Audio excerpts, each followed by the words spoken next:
तो हेलो मेरे प्यारे स्टूडेंट्स, क्या हालचाल। हमें उम्मीद है आप स्वस्थ होंगे, मस्त होंगे और आपकी पढ़ाई एकदम शानदार तरीके से चल रही होगी। तो आज हम बहुत ही बड़ा महासंग्राम समझिए, पूरे बुक के जितने भी 2 नंबर के क्वेश्चन बनने वाले हैं, बोर्ड एग्जाम में पीछे प्रीवियस ईयर में पूछे गए हैं, एकदम शानदार तरीके से एकदम आज हम क्या करने वाले हैं, बहुत ही कम समय में आपको कराने वाले हैं। तो वीडियो में एंड तक बने रहेगा। कहा जाता है कि दिल थाम कर बैठेगा लास्ट तक, आपको मजा ही आएगा, क्योंकि सारे क्वेश्चन आपके जो भी बोर्ड एग्जाम में पूछे गए क्वेश्चन है प्रीवियस ईयर के, तो सेशन में एंड तक बने रहेगा और ज़्यादा से ज़्यादा अपने दोस्तों में भी जरूर शेयर कीजिएगा। मान के चलिए आपके बोर्ड एग्जाम में 10 नंबर तो आपको पक्का ही हो जाएगा। यदि पूछे गए क्वेश्चन तो 10 नंबर तो 100% गारंटी देते हैं, 10 नंबर इसी में से आएगा। तो अगर आपने पूरे वीडियो को एकदम होश हवास से, एकदम मेहनत से, शिद्दत से देखा तो आइए शुरू करते हैं अपने क्वेश्चन को। तो संपूर्ण किताब के 2 नंबर वाले पूछे गए प्रश्न, भाग 1, 2 भाग में हम इसको कंप्लीट करेंगे, क्योंकि ज़्यादा लंबा आप 2 घंटे की वीडियो बना दें तो आप देखना पसंद नहीं करेंगे। इसलिए 35 मिनट 40 मिनट ज़्यादा से ज़्यादा वीडियो होगा, जितना होगा कम से कम समय में हम आपको ज़्यादा से ज़्यादा क्वेश्चन कराने की कोशिश करेंगे। तो आइए शुरू करते हैं टॉपिक को। तो सबसे पहले कर वैद्युत द्विध्रुव से आप क्या समझते हैं, 2 उदाहरण दीजिए। 2014, 16, 17 में पूछा गया क्वेश्चन है। फिर या अथवा में पूछा था विद्युत द्विध्रुव को परिभाषित किए तथा इसके द्विध्रुव आघूर्ण को सूत्र भी लिखिए। ये 2022 में इसी को क्वेश्चन का क्या अलग अलग करके घुमाकर पूछ दिया। तो हम आपको ज़्यादा से ज़्यादा लिखा हुआ ही लाए हैं, जिससे क्या हो आपको लिखने की ज़रूरत कम हो, क्योंकि क्या करना, अब तो आप रिवीजन कर रहे हैं, क्योंकि ये सारे चैप्टर आप डिटेल के साथ क्या किए हैं, पढ़ चुके हैं। तो वैद्युत द्विध्रुव होता क्या है, तो वह निकाय जिसमें 2 बराबर परंतु विपरीत प्रकार के विद्युत आवेश एक दूसरे से अल्प दूरी पर स्थित होते हैं, वैद्युत द्विध्रुव कहलाता है। जैसे HCl H2O के अणु। तो वैद्युत द्विध्रुव आघूर्ण का सूत्र होता है P = Q × 2L। तो इसका मात्रक होता है, वैद्युत द्विध्रुव का मात्रक क्या होता है, मात्रक होता है आवेश का मात्रक कूलाम और लंबाई का मात्रक मीटर, तो कूलाम मीटर। तो कूलाम मीटर क्या हो जाएगा, इसका मात्रक हो जाएगा। तो आइए बढ़ते हैं आगे। अगला क्वेश्चन हमारा कर रहा है अनंत विस्तार के आवेशित चादर के समीप वैद्युत क्षेत्र की तीव्रता का व्यंजक लिखिए। ये 1 नंबर में पूछा गया क्वेश्चन था, आपका फार्मूला सीधे पूछा था। अनंत लंबाई के चादर के समीप वैद्युत क्षेत्र की तीव्रता का मान होता है E बराबर होता है σ/2 ε0। यही फार्मूला आपका होता है। तो इस फार्मूले को आप रखिएगा ध्यान, क्योंकि आपको 1 नंबर का दिलाएगा ज्ञान। तो कह रहा है यम द्रव्यमान तथा Q आवेश का एक कण एक समान वैद्युत क्षेत्र E में विरामावस्था से चलकर d दूरी तय करता है। सिद्ध कीजिए कि कण द्वारा अर्जित वेग v बराबर होता है 2q e d/m। 2023 में पूछा गया क्वेश्चन है। तो वैद्युत आवेश क्षेत्र, वैद्युत क्षेत्र में आवेशित कण पर लगने वाला बल, मतलब कोई वैद्युत क्षेत्र है उसमें आवेशित जो कण है उस पर लगने वाला बल, यह बराबर क्या होता है Q × E। फिर अतः कण का त्वरण, जो हमारा कण का त्वरण होता है F/m होता है। कण का त्वरण बल बटे द्रव्यमान। कण का त्वरण F बराबर क्या, हम जानते हैं क्या होता है, F बराबर होता है कितना, m में।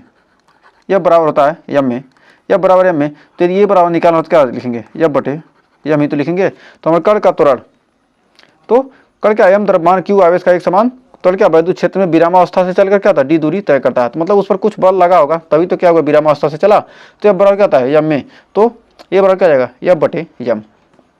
तो F बराबर हम जानते हैं क्या, यहाँ पर F बराबर होता है QE। तो F बराबर हमने क्या लग दिया QE/m। तो गति का तृतीय समीकरण कहता है v² = E² + 2AS। जब क्या है वस्तु एक समान वैद्युत क्षेत्र में विराम अवस्था से, जब विराम अवस्था में चलेगी क्या होगा, प्रारंभिक वेग क्या होगा 0। तो U बराबर क्या हो जाएगा 0 हो जाएगा। U बराबर यहाँ पर हमारा क्या है 0। जब U बराबर 0 तो ये बराबर, तो v² बराबर हो जाएगा 2AS। v² बराबर हो जाएगा क्या 2AS। A बराबर चूंकि यहाँ पर क्या U बराबर 0 आ गया और ये बराबर हमारा QE/m, यहाँ पर QE/m और यस मतलब दूरी, मतलब d है। d यहाँ पर दूरी क्या है, यहाँ पर दूरी को d से प्लस किया है। तो v² बराबर हो जाएगा 0 + 2, a के जगह पर QED और s के जगह पर QE और s के जगह पर क्या है d/m। तो v² का √ यही हमारा क्या करना, यही हमको प्रूफ करना था और ये हमारा क्या हो चुका, यही हमने प्रूफ कर दिया। तो उम्मीद है यहाँ तक भी कोई डाउट नहीं होगा। तो बढ़ते हैं अगले क्वेश्चन की तरफ। तो प्रदर्शित कीजिए कि न्यूटन या कूलाम, न्यूटन प्रति कूलाम तथा वोल्ट प्रति मीटर एक ही भौतिक राशि के मात्रक हैं, उस भौतिक राशि का नाम भी लिखिए। हम दिया क्या न्यूटन बटे कूलाम, न्यूटन बटे कूलाम। न्यूटन बटे कूलाम कौन लिख सकते हैं क्या, न्यूटन। यदि क्या करें इन दोनों में क्या ऊपर नीचे गुड़ा मीटर से, या इसमें मीटर है तो क्या इसमें मीटर से गुड़ा करते हैं, तो हमारा न्यूटन मीटर बटे newton metre. Newton metre, newton metre को हम लिखते हैं क्या, जूल। न्यूटन मीटर को हम लिखते हैं जूल, जूल। और न्यूटन मीटर को लिख सकते हैं न्यूटन मीटर, यहाँ पर क्या है, कूलाम है ना नीचे, एक सेकंड, ये हमारा क्या है, कूलाम मीटर, नीचे कूलाम है और कूलाम मीटर, तो न्यूटन मीटर और जो कूलाम मीटर क्या है, कूलाम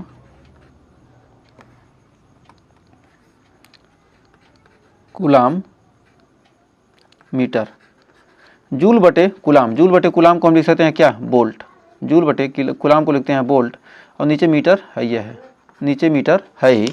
तो दोनों मात्रक क्या कहे, बोल्ट बटे मीटर किसका होता है, वैद्युत क्षेत्र की तीव्रता, ई बराबर क्या होता है, वैद्युत क्षेत्र की जो हमारी तीव्रता होता है क्या, वैद्युत क्षेत्र की तीव्रता का फार्मूला क्या होता है, तो वैद्युत क्षेत्र की तीव्रता बराबर क्या होता है, ई बराबर क्या होता है, एफ बटे क्यू नॉट। तो वैद्युत क्षेत्र की तीव्रता, एफ का मात्रक न्यूटन, न्यूटन बटे कूलाम, यही तो क्या है वैद्युत क्षेत्र की तीव्रता। तो कह सकते हैं कि यहाँ पर एक सेकंड, इसको हम लिख सकते हैं, क्या लिखेंगे, एक सेकंड इसको मिटा देते हैं, इसको लिखेंगे हम कि दोनों मात्रक जब क्या किए हम न्यूटन बटे कूलाम को, यानी न्यूटन बटे कूलाम को हम जब क्या किए, यहाँ वोल्ट मीटर, ये क्या है वोल्ट मीटर, मतलब दोनों क्या है सेम ही है, तो दोनों मात्रक क्या है, वैद्युत क्षेत्र की, वैद्युत क्षेत्र की तीव्रता के हैं। दोनों मात्रक क्या है, वैद्युत क्षेत्र की तीव्रता के ही तो क्या है दोनों मात्रक हैं, यानी ई बराबर क्या होता है, एफ बटे क्यू नॉट। यहाँ से क्या आ जाएगा, एफ बटे क्यू नॉट, ये क्या आएगा हमारा वैद्युत क्षेत्र की तीव्रता। यहाँ से आपको थोड़ा सा आइडिया भी लग जाएगा। तो 2023 में पूछा गया क्वेश्चन था। अब रेखीय आवेश घनत्व, रेखीय आवेश घनत्व कह रहा है एक समान आवेशित अनंत लंबाई के तार की प्रति एकांक लंबाई में पर आवेश की मात्रा को रेखीय आवेश घनत्व कहते हैं। तो लैम्डा बराबर होता है क्यू, मतलब एकांक लंबाई क्यू अपान यल, यानी लंबाई क्या है यल, एकांक लंबाई पर आवेश की मात्रा को क्या कहते हैं हम, रेखीय आवेश घनत्व कहते हैं, इसे लैम्डा से परिचित करते हैं। इसका मात्रक क्या होता है, मात्रक कूलाम प्रति मीटर, कूलाम बटे मीटर। फिर अगला क्वेश्चन है आवेश के पृष्ठ घनत्व से आप क्या समझते हैं। जो आवेश का होता है हमारा क्या, पृष्ठ घनत्व, आवेश का पृष्ठ घनत्व होता क्या है, 2015 में पूछा गया क्वेश्चन। कर आवेश का पृष्ठ घनत्व किसी एक समान आवेशित पृष्ठ के, मतलब कोई क्या है आवेशित पृष्ठ है, पृष्ठ के किसी भाग पर आवेश की मात्रा, पृष्ठ के किसी भाग पर आवेश की मात्रा q तथा उस भाग के क्षेत्रफल a के अनुपात को आवेश का पृष्ठ घनत्व कहते हैं। तो यानी सिग्मा बराबर होता है q अपान a। एकांक क्षेत्रफल में उपस्थित आवेश की मात्रा को क्या कहते हैं, आवेश पृष्ठ घनत्व कहते हैं। इसका मात्रक क्या होता है, कूलाम मात्रक, मतलब क्या है एकांक क्षेत्रफल है, इस पर ये हमारा क्या है रेखीय आवेश घनत्व क्या है, ये क्या है कोई हमारा एकांक लंबाई है, इस पर आवेश की मात्रा, तो इसका मात्रक हो जाएगा कितना, कूलाम बटे मीटर स्क्वायर। फिर अगला वैद्युत फ्लक्स की परिभाषा, मात्रक तथा बीमा लिखे। कूलाम मीटर स्क्वायर, ठीक है ना, कूलाम प्रति मीटर स्क्वायर। तो वैद्युत फ्लक्स की अगला है वैद्युत फ्लक्स की परिभाषा, मात्रक तथा बीमा। वैद्युत फ्लक्स किसी वैद्युत क्षेत्र में, किसी वैद्युत क्षेत्र में किसी काल्पनिक पृष्ठ से पृष्ठ के लंबवत दिशा में गुजरने वाली कुल वैद्युत बल रेखाओं की संख्या को उस पृष्ठ से बद्ध वैद्युत फ्लक्स कहते हैं। मतलब जो फाई होता है क्या आता है, E इंटू ए, मतलब उसके कुल क्षेत्रफल से गुजरने वाली, मतलब लंबवत दिशा में, मतलब पूरी क्षेत्रफल से गुजरने वाली सभी बल रेखाओं की संख्या को कहते हैं वैद्युत फ्लक्स कहते हैं। तो फाई बराबर होता है E इंटू ए, और इसका मात्रक क्या होता है, न्यूटन बटे कूलाम मीटर स्क्वायर, या न्यूटन मीटर स्क्वायर प्रति कूलाम, या इसको लिख सकते हैं वोल्ट बट प्रति मीटर, न्यूटन को लिख सकते हैं वोल्ट बटे मीटर इंटू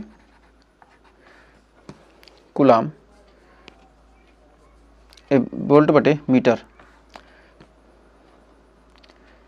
वोल्ट बटे मीटर इंटू मीटर स्क्वायर से मीटर स्क्वायर क्या हो गया, 1 मीटर कट गया और यहाँ पर आ गया कितना,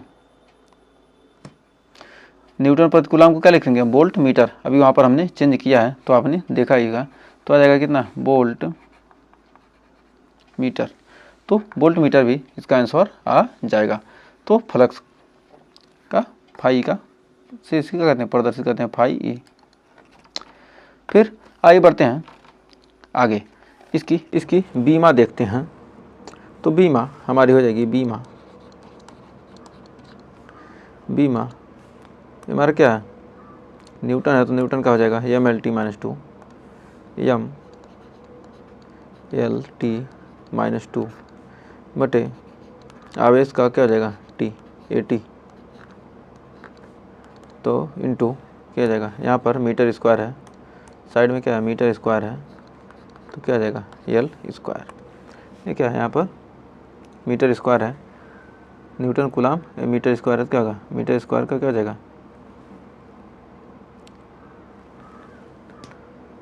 तो हो जाएगा यहाँ पर एम एल का क्यूब टी का पावर -3 इंटू ए इनवर्स। तो उम्मीद है यहाँ तक आपको कोई डाउट नहीं होगा। तो आइए बढ़ते हैं आगे। बहुत ही शानदार क्वेश्चन कर, वैद्युत द्विध्रुव की अच्छी रेखा पर वैद्युत विभव का सूत्र लिखिए। तो वैद्युत द्विध्रुव का अच्छी स्थिति में क्या करना है, वैद्युत विभव का सूत्र। फिर करा एक वैद्युत द्विध्रुव के कार्य उसकी अच्छी स्थिति और निरक्षी स्थिति में वैद्युत विभव का व्यंजक लिखिए। तो हमारा अच्छी स्थिति में 2018 में पूछा गया, 2023 में पूछा गया, तो 18 में पूछा गया था, 23 में, तो आपके 25 में पूछा जा सकता है। तो अच्छी स्थिति में हमारा भी बराबर हो जाएगा 1/4 pi epsilon naught into P upon R square. फिर निरक्षी स्थिति में जो हमारा वैद्युत विभव होता है क्या होता है, शून्य होता है। निरक्षी स्थिति में भी का मान क्या होता है हमारा 0। तो ये याद रखिएगा। फिर बढ़ते हैं अगले क्वेश्चन की तरफ। तो कह रहा समविभव पृष्ठ से आप क्या समझते हैं। तो ऐसा पृष्ठ जिसके किसी बिंदु आवेश के चारों ओर, मतलब कोई बिंदु आवेश है उसके चारों ओर खींचा गया वह काल्पनिक पृष्ठ जिसके प्रत्येक बिंदु पर जो क्या हो विभव का मान क्या हो समान होता है, समविभव पृष्ठ कहलाता है। तो मतलब क्या, कोई ये बिंदु है, इसके आवेश बिंदु आवेश है, इसके चारों क्या किएगा एक पृष्ठ खींचा गया जिस पर क्या हर जगह क्या विभव समान है, इससे समान दूरी पर क्या है समान विभव है। तो उम्मीद है यहाँ तक कोई डाउट 15, 17, 18, 25 में भी पूछा जा सकता है। फिर अगला है परावैद्युत सामर्थ्य से क्या अभिप्राय है। तो परावैद्युत सामर्थ्य करा किसी परावैद्युत पदार्थ के लिए वह महत्तम वैद्युत क्षेत्र जिसे वह बिना वैद्युत भंजन के सहन कर सकता है, मतलब बिना वैद्युत भंजन हुए क्या कर रहे सहन कर सकता है, परावैद्युत सामर्थ्य कहलाता है। तो उम्मीद है यहाँ भी कोई डाउट नहीं होगा। फिर भंजक विभवांतर से आप क्या समझते हैं। तो भंजक विभवांतर किसी परावैद्युत पदार्थ के चारों ओर के बीच, चारों पदार्थ के सिरों के बीच, चारों करें किसी परावैद्युत पदार्थ के सिरों के बीच उत्पन्न वह महत्तम मतलब मैक्सिमम विभवांतर, मतलब अधिक से अधिक विभवांतर जिसे परावैद्युत बिना वैद्युत भंजन के सहन कर सकता है, मतलब बिना भंजित हुए क्या करे सहन कर सकता है, मतलब मैक्सिमम उसकी सहनशीलता, उस परावैद्युत का क्या कहता है भंजक विभवांतर कहलाता है। और ये हमारा क्या था परावैद्युत सामर्थ्य था, मतलब किसी परावैद्युत पदार्थ के महत्तम वैद्युत क्षेत्र जिसे बिना वैद्युत भंजन के सहन कर सकते हैं, महत्तम वैद्युत क्षेत्र। और क्या महत्तम विभवांतर है जिसे परावैद्युत बिना वैद्युत भंजन के क्या कर सकता सहन कर सकता है। फिर करा 1 इलेक्ट्रॉन वोल्ट ऊर्जा से क्या अभिप्राय है, इसका मान जूल में ज्ञात कीजिए। जो हमारा 1 इलेक्ट्रॉन वोल्ट है, तो 1 इलेक्ट्रॉन वोल्ट किसी इलेक्ट्रॉन को एक बिंदु से दूसरे बिंदु तक ले जाने में किया गया कार्य। एक इलेक्ट्रॉन को क्या करें, एक बिंदु से क्या दूसरे बिंदु तक ले जाने में जो किया गया कार्य है वह क्या, एक इलेक्ट्रॉन वोल्ट कहलाता है। जबकि उन बिंदुओं को एक वोल्ट का विभवांतर, उन बिंदुओं के बीच क्या हो, एक वोल्ट का विभवांतर, इन दोनों बिंदुओं के बीच क्या हो, एक वोल्ट का क्या हो, विभवांतर हो। अतः एक इलेक्ट्रॉन वोल्ट बराबर क्या होता है, एक इलेक्ट्रॉन का आवेश क्या होता है 1.6 × 10⁻⁹ कूलम, और एक वोल्ट दोनों को गुणा करने के 1.6 × 10⁻⁻19 जूल होता है। एक इलेक्ट्रॉन वोल्ट में क्या होता है 1.6 × 10⁻⁻19 जूल होता है। फिर अगला है, कर समांतर प्लेट संधारित्र की धारिता किन किन बातों पर निर्भर करती है। तो समांतर प्लेट की संधारित्र की धारिता प्लेटों के क्षेत्रफल की क्या होती है, अनुक्रमानुपाती होती है, तथा प्लेटों के बीच के परावैद्युतांक के अनुक्रमानुपाती होती है। फिर प्लेटों के बीच की दूरी d के व्युत्क्रमानुपाती होती है। तो उसके क्षेत्रफल के समानुपाती, परावैद्युतांक के अनुक्रमानुपाती और उनके बीच की दूरी की क्या होती है, व्युत्क्रमानुपाती होती है। तो ये 2 नंबर में आपके पूछा जा सकता है। कर आवेश की गतिशीलता को परिभाषित कीजिए। जो आवेश की गतिशीलता है, मूविबिलिटी, जिसे क्या कहते हैं, मूविबिलिटी। कर आवेश वाहक के अनुगमन वेग vd, मतलब कोई आवेश वाहक है उसका जो अनुगमन वेग है वह vd तथा आरोपित वैद्युत क्षेत्र E के अनुपात को उस आवेश वाहक की गतिशीलता कहते हैं। तो उस आवेश वाहक की गतिशीलता कहते हैं, इसे म्यू से क्या कहते हैं, प्रदर्शित करते हैं। तो म्यू बराबर होता है vd/E, जहाँ vd हमारा क्या है, अनुगमन वेग है, अनुगमन वेग, मतलब आवेश वाहक के अनुगमन वेग तथा आरोपित वैद्युत क्षेत्र के अनुपात को क्या कहते हैं, आवेश वाहक की गतिशीलता कहते हैं। ये हमारा क्या है, वैद्युत क्षेत्र है, वैद्युत क्षेत्र। म्यू क्या है, हमारा गतिशीलता है, गतिशीलता है। फिर अगला हमारा, किसी चालक में बहने वाली विद्युत धारा तथा अनुगमन वेग के बीच संबंध लिखिए। मतलब कोई चालक है उसमें जो बहने वाली धारा है तथा अनुगमन वेग, तो बहने वाली धारा I बराबर होता है NEAVD। ये क्या हमारा अनुगमन वेग का क्या है, अनुगमन वेग और वैद्युत धारा के बीच का संबंध 2022 में पूछा गया था, 1 नंबर में, ऑब्जेक्टिव में भी पूछा जा सकता है। कह रहा है, मुक्त इलेक्ट्रॉनों के अपवाह वेग की परिभाषा दीजिए तथा अपवाह वेग और धारा घनत्व के बीच संबंध लिखिए। कह रहा, इलेक्ट्रॉनों के अनुगमन वेग यानी अपवाह वेग से क्या तात्पर्य है, अनुगमन वेग, अपवाह वेग का मतलब क्या था, अनुगमन वेग ही होता है। देखिए कितना बार पूछा है, इस बार भी आपके पूछा जा सकता है, थोड़ा सा बदल देगा, अपवाह वेग और धारा घनत्व संबंध। कर अनुगमन वेग, अपवाह वेग, इलेक्ट्रॉनों को प्राप्त वह सूक्ष्म नियत वेग मुक्त इलेक्ट्रॉन को तार की लंबाई के अनुदिश उच्च विभव वाले सिरे की ओर गति के लिए प्रेरित करता है। मतलब किसी इलेक्ट्रॉन को प्राप्त वह सूक्ष्म नियत वेग, मतलब किसी इलेक्ट्रॉन, कोई एक इलेक्ट्रॉन है, इसको क्या हुआ, जो प्राप्त हो रहा है क्या, बहुत ही सूक्ष्म नियत वेग, एक समान वेग इलेक्ट्रॉन को तार की लंबाई, मतलब ये तार है, तार की लंबाई की क्या है, अनुदिश, इसी के दिशा में लंबाई की अनुदिश उच्च विभव से, मान ली क्या यहाँ पर विभव क्या है, अधिक है, अधिक विभव से सिरे की ओर, अधिक विभव सिरे की ओर गति के लिए प्रेरित करता है। मतलब इधर सिरा के अधिक विभव है तो इधर क्या करेगा, गति करने के लिए क्या करेगा, प्रेरित करेगा। मतलब कह रहा कि क्या, उधर ही गति करो, तो गति करने के लिए प्रेरित करता है, अनुगमन वेग कहलाता है। तो हमारा क्या है, ये हमारा एक क्या है, चालक तार है, इसमें क्या है, इलेक्ट्रॉन है, क्या करेगा, प्लस माइनस, जो इलेक्ट्रॉन होता है हमारा क्या होता है, धनावेश, ऋणावेश से क्या होगा, धनावेश की तरफ क्या होता है, गति करता है। तो ये हमारा क्या है, इलेक्ट्रॉन, किसी चालक में क्या रहा, इलेक्ट्रॉन की, तो हमारा होता है I बराबर होता है क्या, I बराबर N, I बराबर होता है NEAVD, चूँकि J बराबर होता है I/A। एकांक क्षेत्रफल में बहने वाली धारा को क्या कहते हैं हम, धारा घनत्व कहते हैं। तो हमारा आई का मान कितना है, यहाँ पर आई का मान रख देंगे तो हो जाएगा NE/A/V/D अपान ए से ए कट गया, तो हमारा जे हो गया, जे बराबर हो गया NE/V/D। मतलब ये तो कह रहा है क्या, अपवाहवेग तथा धारा घनत्व। जे हमारा क्या है यहाँ पर, जे क्या है, धारा घनत्व है, धारा घनत्व, धारा घनत्व तथा अपवाहवेग में क्या संबंध, तो अपवाहवेग में संबंध। उम्मीद है यहाँ तक आपको कोई डाउट नहीं होगा। तो बढ़ते हैं आगे। तो देखिए अगला क्वेश्चन कह रहा कि किसी चालक के प्रतिरोध एवं प्रतिरोधकता का ताप से संबंध लिखिए। प्रतिरोध के ताप गुणांक की परिभाषा दीजिए तथा इसका मात्रक भी लिखिए। कह रहा किसी चालक के प्रतिरोध R तथा प्रतिरोधकता ρ का ताप से संबंध। चूँकि हम जानते हैं RT बराबर होता है R0 1 + अल्फा T। RT बराबर क्या होता है R0 1 + अल्फा T, जहाँ ρT बराबर होता है ρ0 1 + अल्फा T।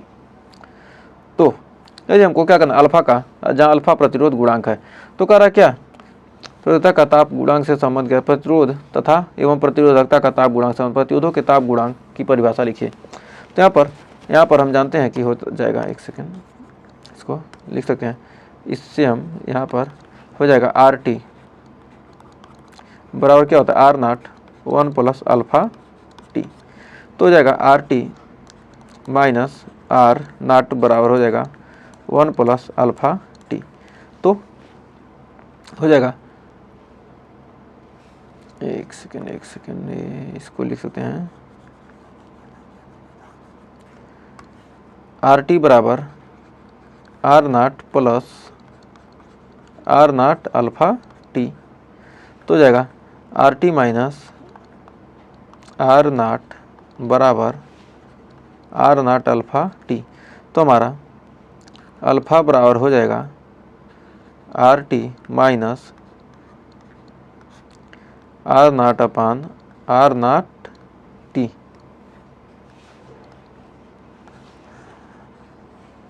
तो हम इसकी परिभाषा क्या लिख सकते हैं, तो यहाँ पर देखिए अल्फा बराबर RT माइनस R0 अपान T। तो R0 बराबर यदि 1 ओम और T बराबर 1 डिग्री सेल्सियस, तो अल्फा बराबर क्या है RT माइनस R0। अतः किसी चालक तार का 0 डिग्री सेल्सियस पर प्रतिरोध, किसी तार का क्या करेंगे 0 डिग्री सेल्सियस पर प्रतिरोध 1 ओम हो। कोई तार है उसका 0 डिग्री सेल्सियस पर क्या हो, प्रतिरोध क्या हो, 1, R का मान क्या हो 1 ओम हो, तब उसके ताप में 1 डिग्री सेल्सियस, उसके ताप में क्या करते हैं 1 डिग्री सेल्सियस वृद्धि करने पर उसके वैद्युत प्रतिरोध में होने वाली वृद्धि, उसके वैद्युत प्रतिरोध जो है होने वाली वृद्धि, उस पदार्थ का जो हमारा प्रतिरोध में होने वाली वृद्धि प्रतिरोध का ताप गुणांक अल्फा कहलाती है। इसका मात्रक क्या था, प्रति डिग्री सेल्सियस होता है। तो प्रतिरोध का ताप गुणांक अल्फा क्या था, प्रति डिग्री सेल्सियस होता है। यह क्या है 0 डिग्री सेल्सियस पर जो हमारा प्रतिरोध है। किसी चालक तार का प्रतिरोध 0 डिग्री सेल्सियस पर मतलब R0, मतलब 0 डिग्री सेल्सियस पर क्या हो 1 ओम हो। 0 डिग्री सेल्सियस पर प्रतिरोध क्या हो 1 ओम, R0 का मतलब क्या है 0 डिग्री सेल्सियस पर प्रतिरोध क्या हो 1 ओम हो। तो उस तार के, किसी चालक तार का 0 डिग्री सेल्सियस प्रतिरोध 1 ओम, तब उसके ताप में 1 डिग्री सेल्सियस वृद्धि करते हैं। उसके टेम्परेचर में क्या 1 डिग्री सेल्सियस वृद्धि करने पर उसके वैद्युत प्रतिरोध में होने वाली वृद्धि को उस पदार्थ का प्रतिरोध ताप गुणांक कहते हैं। तो इस हम फार्मूले से क्या कहते हैं, हम इसको बना सकते हैं। तो आइए बढ़ते हैं आगे। कह रहा चल कुंडली धारामापी की धारा सुग्राहिता का व्यंजक लिखिए। चल कुंडली मापी की धारा सुग्राहिता, धारा सुग्राहिता होता है, धारा सुग्राहिता बराबर करता है फाई अपान आई, जहाँ फाई बराबर हो जाएगा NAB, जहाँ NAB यानी क्या है कुंडली के फेरों की संख्या N, A कुंडली का अनुप्रस्थ क्षेत्रफल, B चुंबकीय क्षेत्र की तीव्रता और C हमारा क्या है आयतन गुणांक, तो गुणांक है। तो उम्मीद है यहाँ तक आपको IS बराबर क्या फाई अपान आई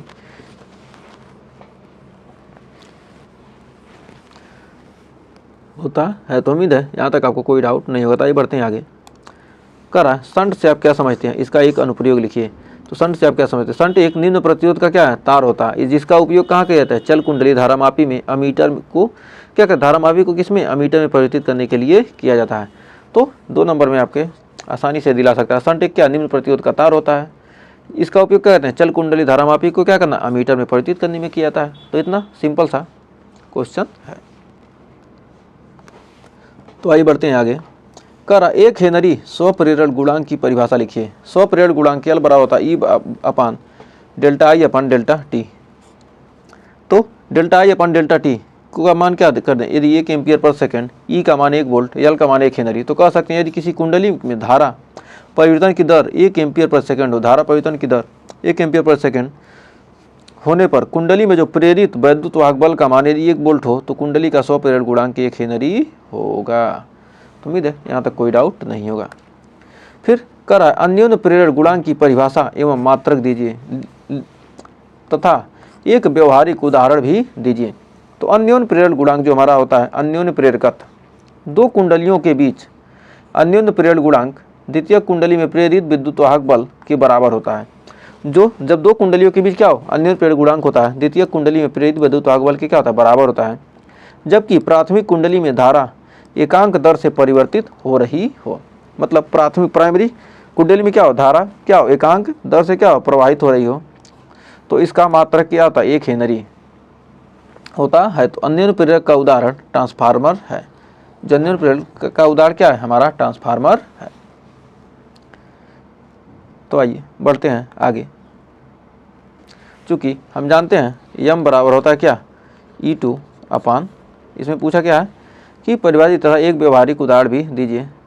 तो हम जानते हैं यम बराबर क्या था, E2 अपान डेल्टा I1 अपान डेल्टा टी। तो यदि इसमें क्या करें, इसका हम जो एक, जबकि प्राथमिक कुंडली एकांक दर से परिवर्तित हो रही है तो इसको हम लिख सकते हैं न्यूमेरिकल रूप में, हो जाएगा delta I upon delta T. मतलब धारा परिवर्तन की दर क्या हो, 1 एम्पियर प्रति सेकंड हो। तो जो हमारा यम होगा E2 के बराबर होगा। तो यही तो कहा है। तो कह रहा क्या, 2 कुंडलियों के बीच अन्योन्य प्रेरण गुणांक द्वितीय कुंडली में प्रेरित विद्युत वाहक बल के बराबर होता है, जब कि प्राथमिक कुंडली में धारा एकांक दर से, मतलब जो क्या होगा, द्वितीय कुंडली में प्रेरित विद्युत वाहक बल के बराबर होता है क्या, अन्योन्य प्रेरण गुणांक।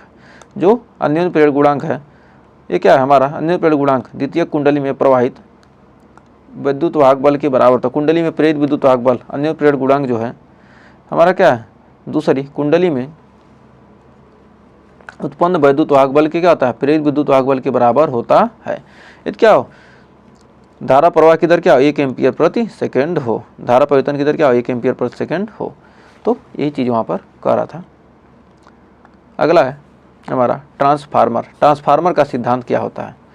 तो ट्रांसफार्मर अन्योन्य प्रेरण के सिद्धांत पर कार्य करता है। जो हमारा ट्रांसफार्मर है किसके, म्यूचुअल इंडक्शन के सिद्धांत पर कार्य करता है। यदि निकट स्थित 2 कुंडलियों में से एक में धारा प्रवाहित एक में प्रवाहित धारा के मान में परिवर्तन हो तो निकट वाले दूसरी कुंडली में बद्ध चुंबकीय फ्लक्स में क्या होता है, परिवर्तन के कारण उसमें विद्युत वाहक बल प्रेरित हो जाता है। ट्रांसफार्मर में क्या होता है, ऐसे क्या आते हैं, 2 कुंडलियां लगी होती हैं, जब क्या होती हैं, इस प्रकार क्या होते हैं, 2 बाइंडिंग होती हैं, 2 कुंडलियां होती हैं। यदि क्या करें हम इसमें क्या करें, इसमें क्या करते हैं, यदि हम धारा प्रवाहित करते हैं, यदि इसमें धारा प्रवाहित करेंगे तो इसमें क्या होगा, इसमें भी धारा प्रवाहित होने लगेगा। किसके कारण, इसमें म्यूचुअल इंडक्शन के कारण, अन्योन्य प्रेरण के कारण क्या होता है, इसमें से क्या होगा, इसमें धारा प्रवाहित होने लगती है। तो प्रेरित विद्युत वाहक बल उत्पन्न हो जाता है, मतलब क्या, इसमें धारा क्या होता है, प्रेरित हो जाता है। फिर करा एक्स किरण के 2 प्रमुख गुण और उपयोग लिखिए। एक्स किरण के 2 प्रमुख गुण लिखिए। तो क्या, एक्स किरणें वैद्युत तथा चुंबकीय क्षेत्र में बिना विक्षेपित हुए सीधे गुजर जाती हैं, मतलब वैद्युत क्षेत्र क्या होंगी, सीधे गुजर जाएंगी। इनकी वेधन क्षमता गामा किरणों से कम होता है। जो गामा किरण होती है उससे क्या होगी, कम, मतलब क्या होगी, छेद कर किसी से आर पार बहुत कम जा सकती हैं। परंतु आयनीकरण क्षमता क्या आती है, गामा किरणों से अधिक होती है। वेधन क्षमता कम होगी, छेदने की क्षमता कम होगी, लेकिन आयनित होने की क्षमता क्या आती है, अधिक होती है। एक्स किरणों का उपयोग शरीर में टूटी हड्डियों का पता लगाने के लिए किया जाता है। एक्स रे को क्या कहते हैं, भेजकर हम क्या कहते हैं, एक्सरे जो करते हैं, एक्सरे, समझे ना, एक्सरे मतलब एक्स किरण को क्या कहते हैं, हम क्या कहते हैं, प्रवाहित करते हैं। एक्स किरण को क्या कहते हैं, हम क्या कहते हैं, चित्र प्रतिबिंब को बनाते हैं जो एक्सरे आपका निकलता है वो क्या होता है, उस पर एक्स किरण ही डाली जाती है, जिससे क्या होता है पता चलता है कि हड्डी टूटी है या किसी बीमारी का पता लगाने के लिए जो भी एक्सरे किया जाता है। कह रहा प्रगामी वैद्युत चुंबकीय तरंग में चुंबकीय क्षेत्र का शिखर मान 1.5 × 10⁻8 टेस्ला, वैद्युत क्षेत्र का शिखर मान ज्ञात कीजिए। तो बी नॉट बराबर दिया क्या, वैद्युत क्षेत्र का शिखर मान बी नॉट दिया 1.5 × 10⁻⁸ टेस्ला। ई नॉट का वैद्युत क्षेत्र का शिखर मान पूछ रहा है, तो हम जानते हैं सी बराबर होता है ई नॉट अपान बी नॉट। तो ई नॉट बराबर हो गया सी इंटू बी नॉट।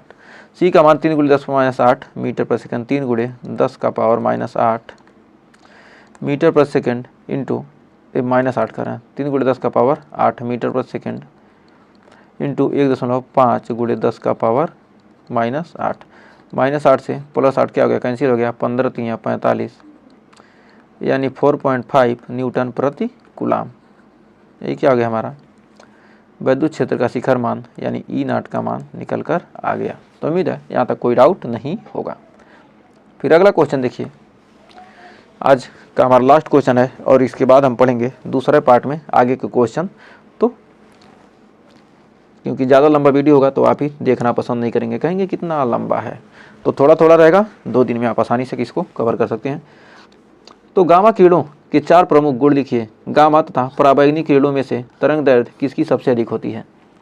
तो गामा किरणों के प्रमुख गुण, तो एक किरणें आवेश रहित होती हैं, जो हमारी गामा किरणें आवेश रहित होती हैं, ये किरणें फोटोग्राफिक प्लेट को रासायनिक प्रभाव द्वारा काला कर देती हैं।